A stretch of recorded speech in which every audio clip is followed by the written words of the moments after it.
What is Bree like as a person, girl? How much time do I have?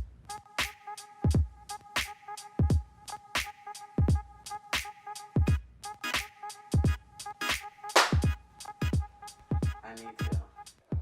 It's in the I hear what you said.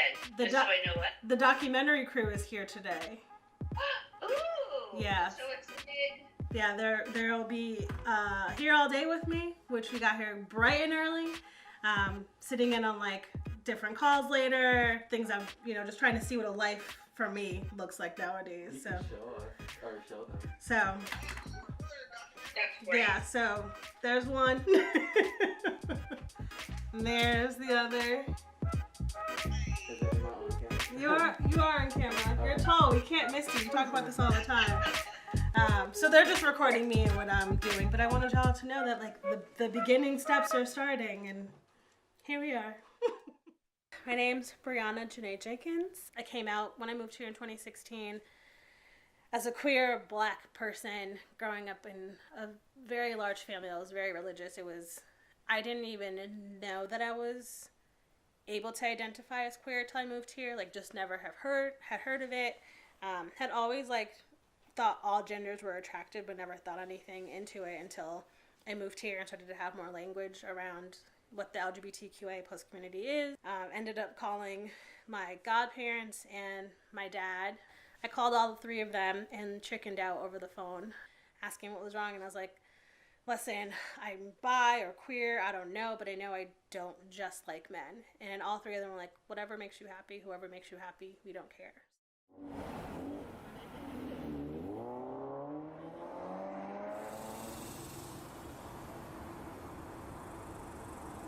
Yeah. I am a timely person. How are you today?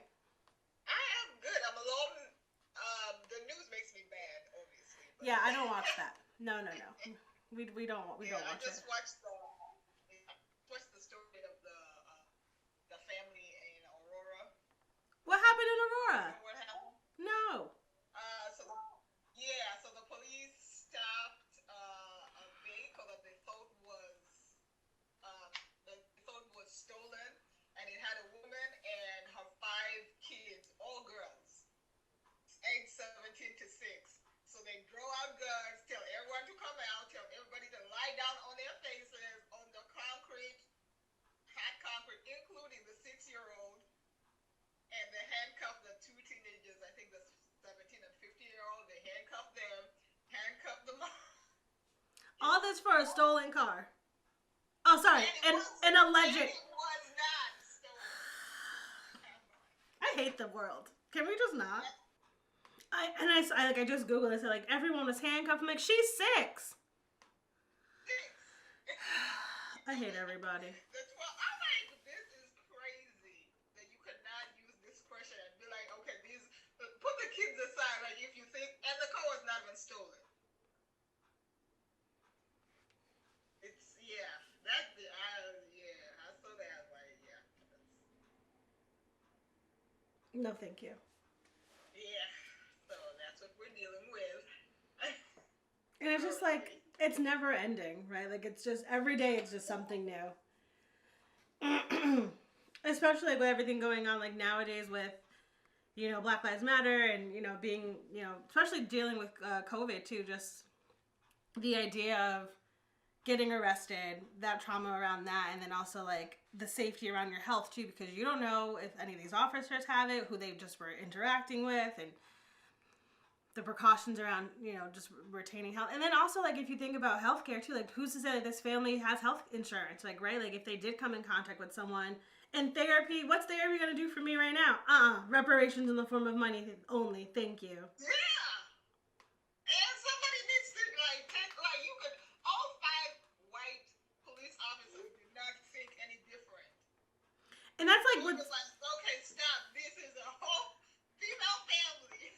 and that's what gets me like this hive mind that I've seen around like a lot of police, like they can't say anything because they'll lose their job. Like we just see how often that happens of, well, if you say something, you are putting your whole team in danger. Like, no, we are the ones with the weapons in full combat gear arresting these people. But yeah, I just You have a whole family of women in this car right now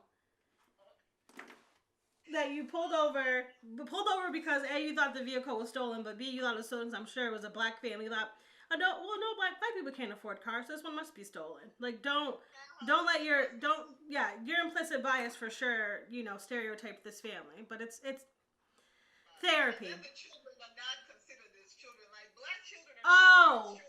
Patricia, I was just That talking is about. how I was like, yeah, this is how Tamir Rice was killed. Yep. You do not see him as a kid. The adultification of black kids. I mean, what black boys are seen as men at like age 8 or 9. Black girls sooner, because I mean, if you think about how so often we're told as black girls, like, not to be grown, not to act fast, not to wear this when people are coming over. Like, if I want to wear shorts in my house, why do I have to be concerned about what like that whole disconnect? Reading a lot about that right now, and having a friend who, she's white and she adopted a black baby, and so she's moving out of Austin because of her son and his safety. And so she's been talking a lot with people online, being like, hey, you think my kid is cute now, but what are you going to do in 5-6 years? Like, you're not going to still think he's this cute little boy right now. So she's been talking about that of like, yes, right now they know all their neighbors, but like, God forbid some stranger moves in. We've been in this neighborhood for 10 years now, and they, don't think that he belongs here. And I'm just like, so she's moving him. And I'm like, I think that is a great call. She's moving him up to the Northeast, where it's a little bit more diverse and, more black people. He'll be taught by black people, which is so important. But yeah, talking about that all the time, just like the amount of steps that black parents have to take to keep their kids safe, and the adultification around black kids of how often we have to tell our kids these stories to keep them safe, or, put the energy and ownership of keeping ourselves safe on little children. So that's why I'm not a parent. This is it right here. I'm like, whew. How many calls do you have to take today? Let me see my calendar. So I had the 1 at 10. I had Bex at 11. I have Stephanie at 11:30. Tracy at 12. Taylor at 1. Caitlin at 2:30. And then my panel's not till 5:40. So like a good 3-hour break between those situations. So calls like the one I just had with Bex is like mostly it's free. Bex, a friend, they were just trying to connect me to a thing. The call I had this morning with my college, Albertus, was that call y'all were here for this morning.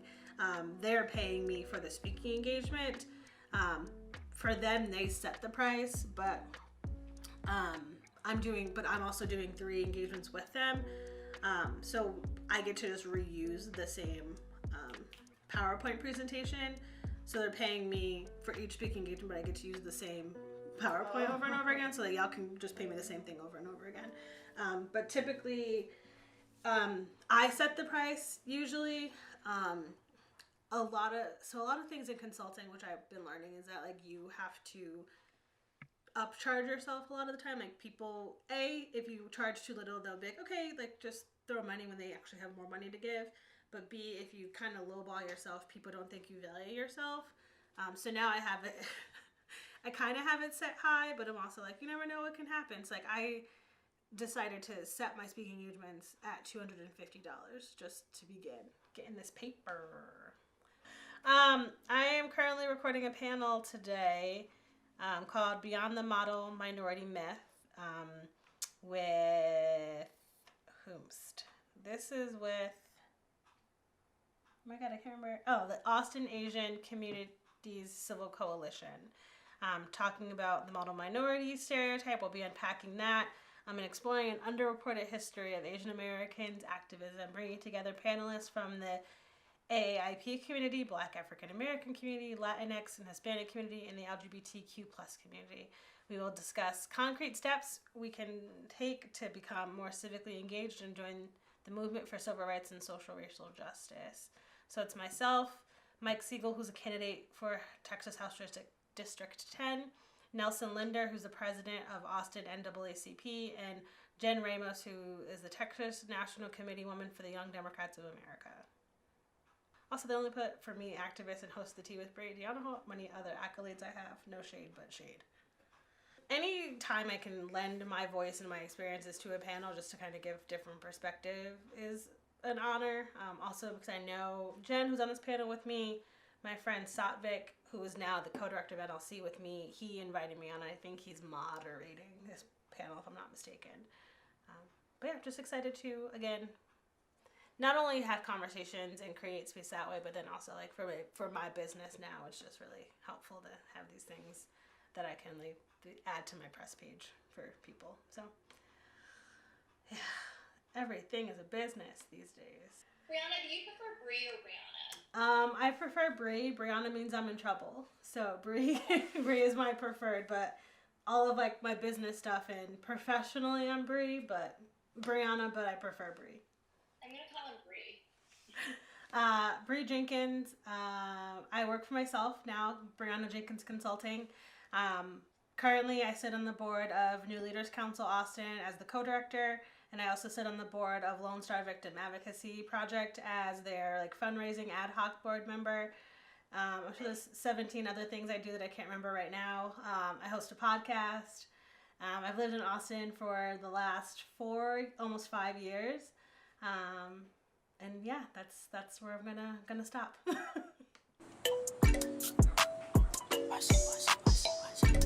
I'ma let you know. Don't you try to Does speaking like these kinds of speeches, do they make you nervous? I always get nervous. I'm comfortable talking in front of a lot of people, but I think the day I stop getting nervous is the day that I don't care anymore. I think my nervousness shows that it's still really important to me. I've always told people when they ask, like, do you get nervous? What do you do? I'm like, well, a lot of the time when I speak at these things, it's people who I know or people who I'll never see again. So if I mess up, who really cares? But I mean, there's also that other side of people who are like, well, what if someone judges you? And so last year I started thinking I read somewhere of like, it is really easy for people in the audience to make comments when you're the one on the stage. And so like I've been sitting with that energy a lot of, it is really easy to critique people when you're not the one in the spotlight or you're not the one putting your neck on the line.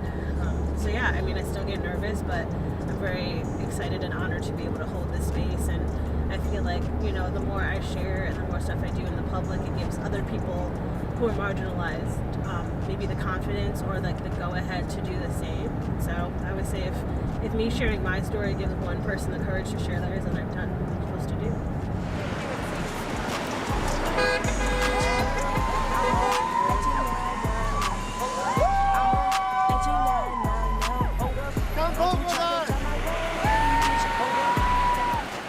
She's also the host of her own podcast show called The Tea with Bree, where she sit and chat with different guests every week about whatever topics the guests choose. Please help me give Bree a warm welcome.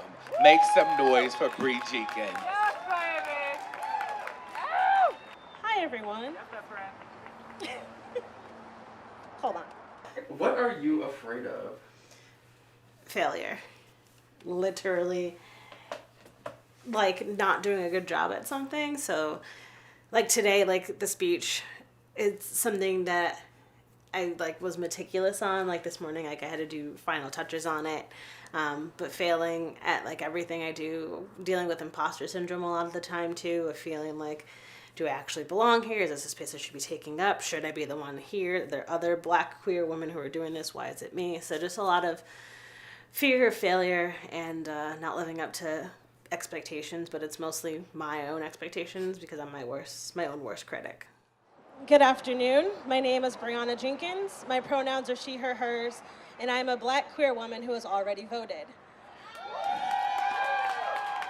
I am so honored to share space with you today. I want to start by honoring those we've lost this year.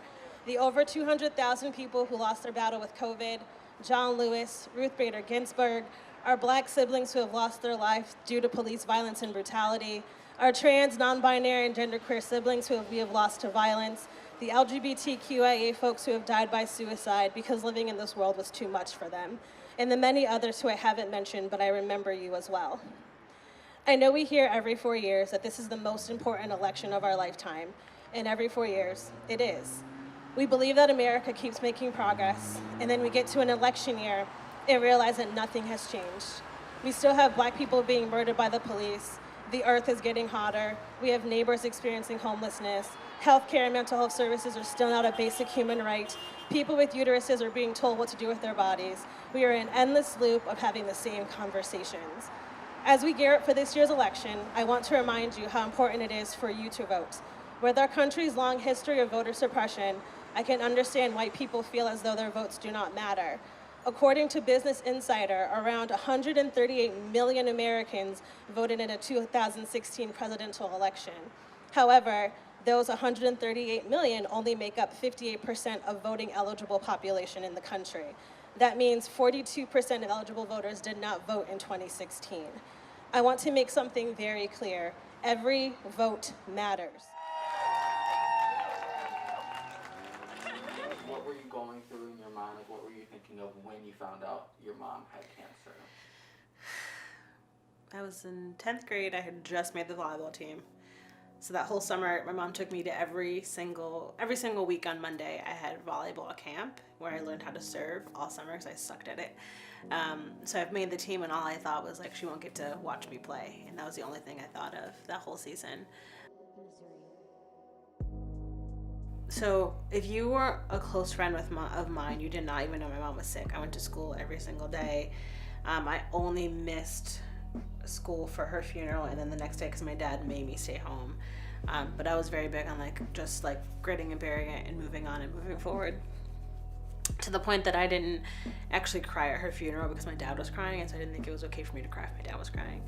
You know, when she got sick, I was like, she'll get better. She beat cancer before.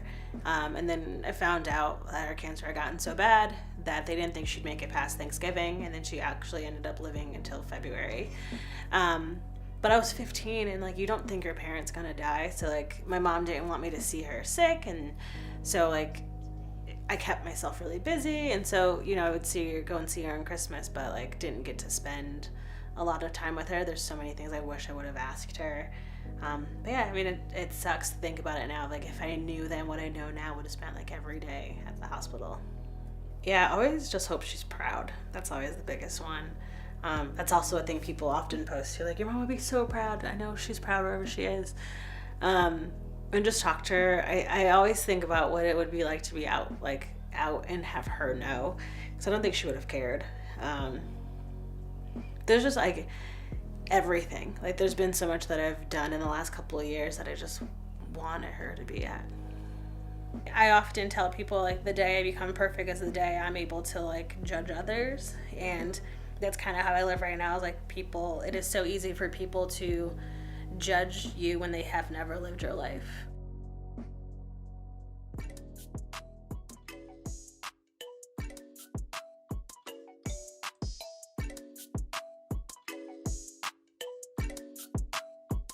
The advice I would give to my younger self, which I am still laughing about, I would say have more fun, but I think I had a lot of fun. I had too much fun in high school. I think it would be to slow down and appreciate things more. Right now, I have a really tough time remembering things, and I don't know if it's because I've blacked out some memories or if it's just my brain putting a protective thing on me. But I wish I would say slow down and make more memories, take more photos, hug people longer. There's a couple of people who I've lost who are really important to me, and so I wish there were more photos I took there. So I think take more photos, slow down, tell people you love them when you do, and appreciate every single day, because nothing's promised. Martin Luther future, I've been coolin', don't you text me. Rolling with my kinfolk, mix it up like blood and cuss, yeah. Inglewood, I'm rapping, but you know I'm from Westwood, yeah. I'ma keep it flowing, got it raining like a flood. And you said your girl was bad, but I thought she was a stud. What the fuck? I'ma let you know, no. Don't you try to drop my flow. Tell her hop up on my wave ship. Tell 'em, don't you try to drop my wave, bitch. Hold up, I'ma